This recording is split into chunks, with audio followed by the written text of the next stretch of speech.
going on, folks? Caker here. Just wanted to make a video about commander gear. Now, commander gear is a pretty complex thing, so I'm going to try to keep it simple. I'm probably going to skip over some things that some people will still have questions about, so just send me some mail and I'll explain it in the game. But yeah, the basics. Commander gear is made from materials, I guess made by combining the item into higher level versions of the item and then manufacturing it. You go to the armory and you want to start off by combining your materials. You go to combine, you combine your cores, combine your attachments, your mods, special mods, and your other materials and stuff like that. Combine stuff just by clicking the lower level item. Like see here, it says 346 aluminums. I think they're level 1. You hit combine. You have different options depending on your VIP. Some people will be able to combine to a level. But yeah, you combine your gear, or sorry, you combine your materials into higher level versions of the material, and then you can go on to making the gear by manufacturing it. And so with normal gear, you go into the manufacturing section, you kind of select what you want to manufacture. You can select it by the gear piece, you know, footwear, weapons, accessories, or then you can kind of go to the other options like the specialty event gear, and then, you know, pick a specific, you know, rebel type basically, and then see all the items from that set. Boy, I can't make any of this. Luckily I have most of it. I don't know how that worked, but probably bought a pack with it. That's what I'm guessing happened. But yeah, so that's not what I wanted to do. You go here to you know, whatever item you want to make, and you kind of look at the gear and you look at the boost that it provides and stuff like that, and you kind of see what you want to make. And say, like, if you look over here, you see the soldier's cap. It's got 160% food production. That's a food production item. That's something that you'd be wearing when you're doing like an intensive build or something like that, and you have a lot of troops, so your upkeep is really high, and you just yeah, you just, you know, blowing through food. So you throw on the soldier's cap, kind of slows down the amount that your food is decreasing, and then you can, you know, hold on to a little bit of extra food and not have to pop as many items just to get through whatever you're gonna build, you know, until you run out of speed ups or whatever. And yeah, so that's food production gear. There's you know, defense gear, there's attack gear, and all sorts of stuff like that. I'll get into all that sort of stuff when I talk about boosts. Right now I'm just going to talk about actually manufacturing the gear.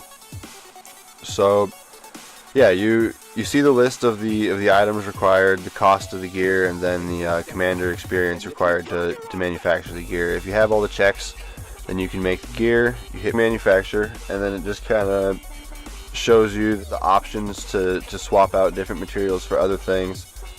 I don't recommend doing that. I actually recommend just saving your materials until you get all legendary, and then not making gear until it is legendary. But then I'll talk about that more again in the boost section. Just legendary gear is better. It provides a better boost. So yeah, back to manufacturing it. So you see the materials provided and you see the cost, and then you hit manufacture. You can swap out materials if you want, and then you hit manufacture again. I'm not actually going to do it with this because I don't need to make this, but that's how you manufacture the gear pieces. Yeah, so that's a little bit about how to combine materials and actually manufacture the gear. Now let's take a quick look at what gear actually does and what sort of gear, you know, you wanna look to have. I guess I'm just gonna have to show everyone on the internet what gear I have. I'm not really a fan of that, but yeah, there you go. So check it out. These are kind of the different gear pieces that I have, different head pieces that I have, and yeah, they offer different sorts of things. The Warfare helmet is something that I'll put on just as a generic defense helmet. It has really high troop defense, pretty high troop health, and decent trap attack. The mods that I have on it kind of boost that up. We'll talk about mods a little bit later.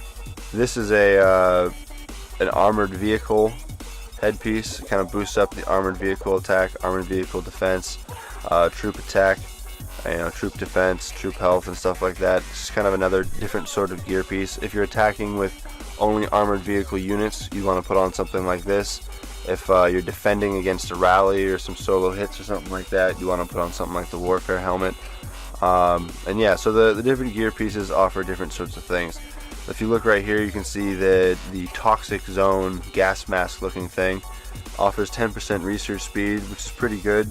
As long as you have the item equipped when you're starting the research, then it'll kind of decrease the amount of time that a research timer takes.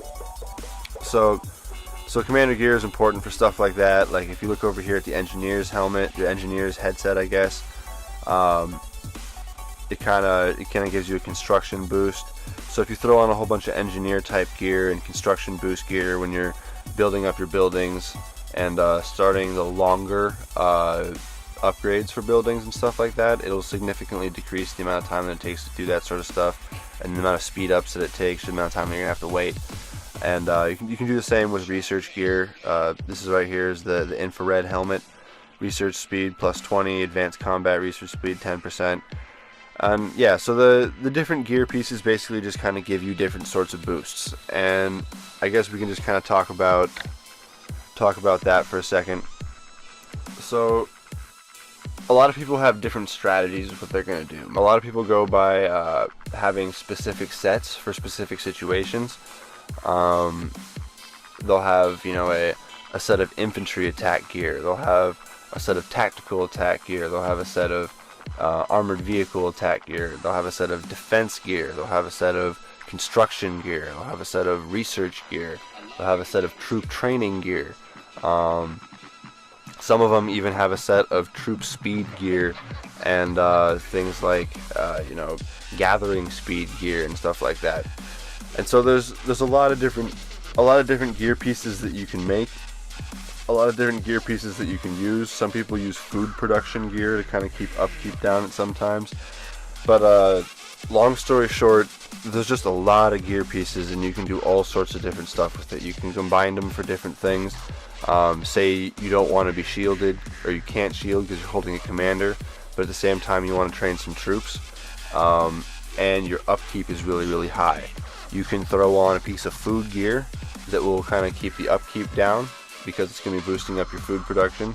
You can throw on some troop training gear that'll kind of decrease the amount of time that it takes you to train troops, and then you can throw on some defense gear that will increase the likelihood of your troops surviving, and you know, it'll increase the likelihood of you being able to hold on to a commander if you're hit at the exact moment that you happen to be doing your speed training, as you're speed training some troops while you're holding on to a commander.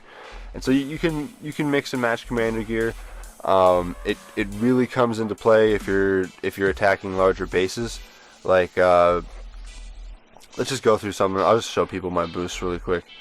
I guess we won't do base boost. We'll just do commander boost. So right now you see my commander boost. If you go down into the troop boosts, you'll see the troop defense boost is 132. Troop health boost, you know, 100%. Trap, you know, whatever, 202. Infantry 71, tactical 71, armored vehicle 71, artillery nothing, right? And so that's basic. That's no gear. It's a decent set of boosts because I have my commander skills set, you know, kind of on my battle side right now, but it's nothing extraordinary. So say you wanted to, you know, set yourself up for armored vehicle attack. So check it out. We've thrown on some gear. It's all, you know, armored vehicle heavy gear. You switch over to commander boost and you take a look, and all of a sudden you see your armored vehicle attack 342%, right? That's a significant increase. And you can go down to troop defense and stuff like that. Troop health, you know, 249% troop health bonus, 224 for the for that. You know, it's a big boost. It's a big advantage to have when you throw your some commander gear on. And so people use different sets for attacking. If you're attacking control points, if you're attacking larger players, it's really important to kind of get that sort of stuff right. Let's see if I can go find a larger player right now and kind of show you why this sort of stuff is important. Somebody unshielded. This guy, Blackjack. What gear does he have on? Boom. He has a mixture of gear here. It looks like he has a tactical weapon, infantry, accessories, shoes, and headset, and then some armored vehicle stuff as an accessory and chest protector. Chest protector, that's correct. So he's set up with some gear. It's kind of a more even spread boost sort of thing. J-Rock will probably know about commander gear. He'll probably be in a solid set. There we go, an infantry set. Perfect. So that's an infantry set. Thank you, J-Rock, for being set up. Long story short, all these gear pieces here boost infantry, and so when you're attacking a base, especially a high-level base or a control point, you know, you'll be going up against players like this who are, you know, completely boosted in one area with a very, very solid infantry set. And if you go up and you try to attack them with some armored vehicle sort of stuff, you're just gonna get smashed, because infantry is effective against armored vehicles, and he's boosted his infantry. So it really doesn't matter how much you boost your armored vehicles, you know, you're gonna get smashed.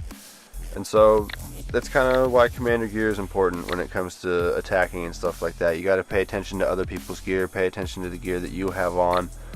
It really comes into play. Like, your commander gear becomes a huge part of the game at that stage, because if you're not switching gear with every single deployment that's coming at you, then with players in the 2 billion range that have troops to spend, man, you're gonna get zeroed. That's just the truth. So yeah, I've probably ranted enough about commander gear. That's a little bit about boosts in there too. I'll probably make another video just talking about boosts and explaining how all the different boosts work in the game, luck boosts, and all sorts of stuff like that. So yeah, have a good one. I'm gonna see if I can get this up pretty quick, because I know a lot of people were asking about all this sort of stuff.